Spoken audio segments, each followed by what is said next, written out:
Would you like a fun way to use your layering flower dies? Well, today I have two ways to get a pastel watercolor look.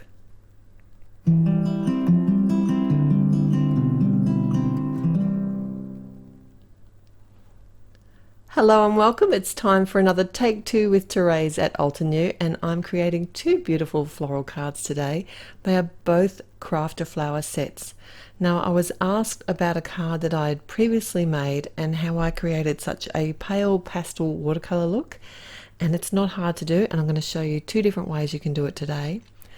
I basically just went through my layering flower die sets and I wanted something that was quite large. So these were some good options that I thought you could use, including these jumbo sets. I really wanted to use these, and I might even come back and create some more cards with these down the track. But for today, I'm going to be using the Crafter Flower Rose as well as the Magnolia set. How pretty are these roses though? Anyway, let's focus. And they're all nice big flowers too. Okay, so for the first technique, I'm going to be using design paper to get that watercolor kind of pastel watercolory look. And what I did was simply grab out my papers from Altenew and chose some that I thought might work really well. I have a mix of sets here, and mostly I used papers from the Summer Garden as well as the Celebrations set. My original card used the gel printing set, which is really pretty, but you can use whatever you have on hand, or even try the next technique, which will be coming along soon, so don't go anywhere. I want a really pale look, so I'm looking here at the number of die cuts I've got to do, and there are 4 separate die cuts to make up this layered rose. And the great thing about die cutting these flowers is you can give them as much depth as you want. If you want a nice bright bold flower, then go for it, but I was wanting something a little bit more subtle, so I'm focusing my die cutting on the paler portions of the cardstock. And initially my final die I had cut out of that bright pink, but I just found that was just a little bit too stark against the other pale colors that I've used. So the great thing is you can just come along and die cut another out of another section of the paper that's nice and pale, and until you're kind of happy with the mix of colors that you've got.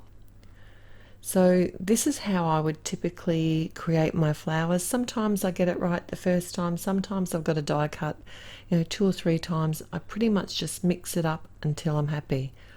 I'm only going to be putting one floral image and some leaves on each card design, but it would look really pretty if you did a couple as well.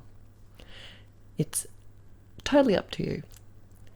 I did use some matte medium to layer these together, just because that gives me a little bit of time to move the die cuts into place. But if you prefer to use a dotted adhesive or even a spray adhesive, just whatever's your personal choice.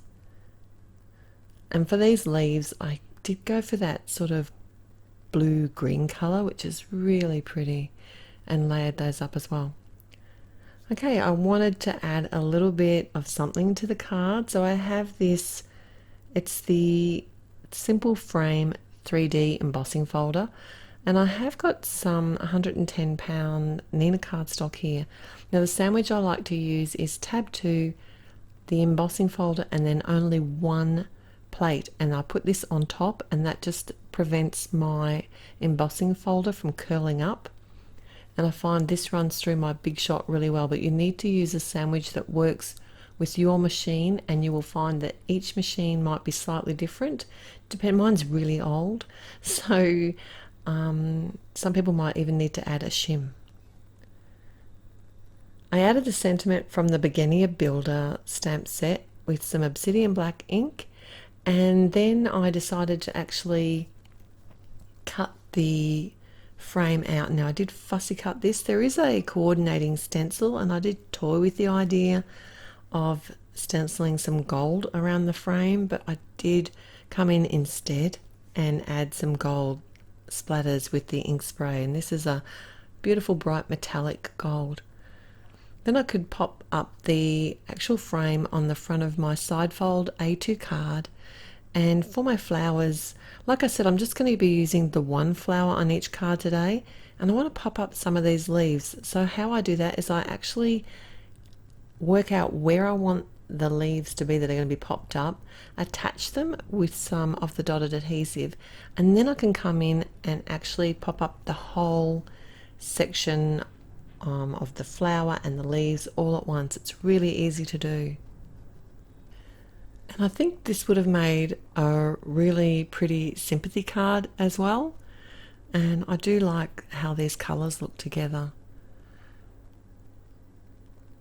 Alright, so for my next technique, I'm going to be creating my own watercolour look cardstock.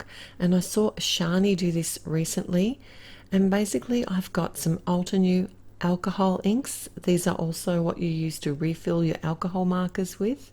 So you can use any colours that you want. You can use any alcohol refills or any alcohol inks that you might have.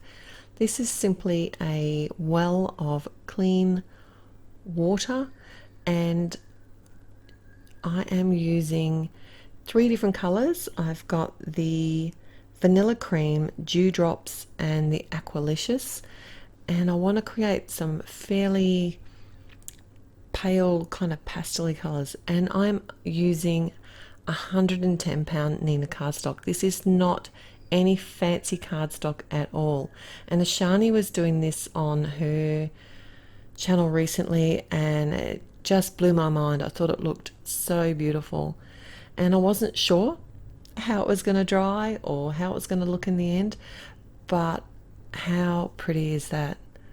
So I did a total of 3 panels. I did come in and add some more colour each time, and I could just sort of add as much or as little as I want. You could go as bright as you want to.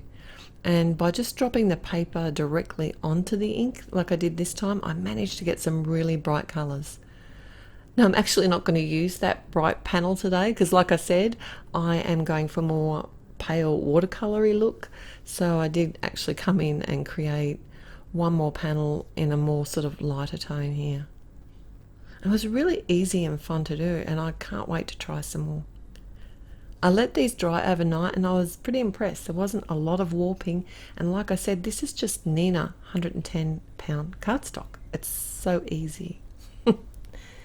Now I am going to use the Crafted Flower Magnolia this time. There are a few layers again, and I'm just going to lay out all of my dies on the cardstock and cut them out. I'm choosing some of the paler portions of the cardstock, trying not to get too worried about where I'm laying them out because if I can sometimes overthink these things, and then that just feels like I'm not getting any crafting done because I'm thinking too much. I don't know if you ever have that problem.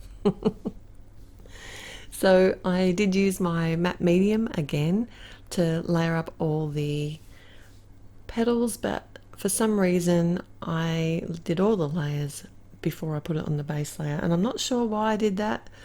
There was no rational reason other than that's just where I started.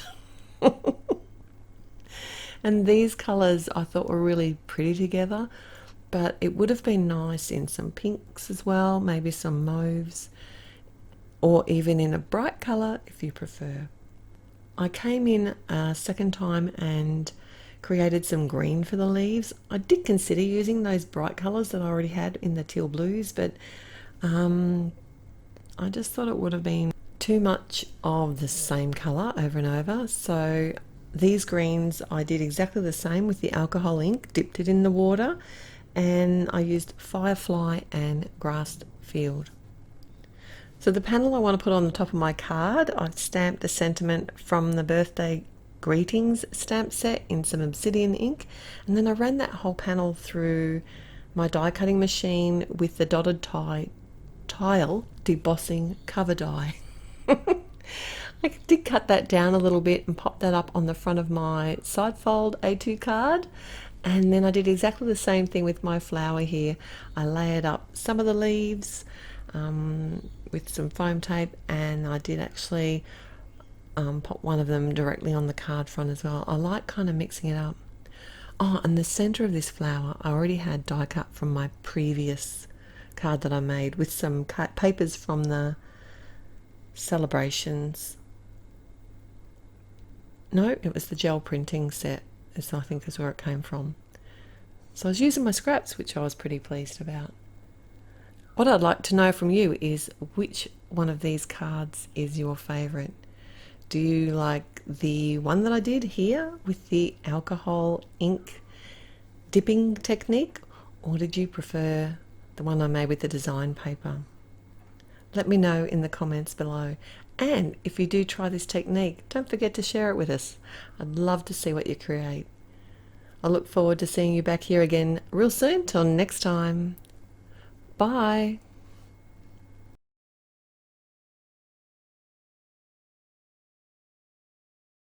Hello there! Did that video just spark your creativity? And do you want more project ideas and inspiration videos too?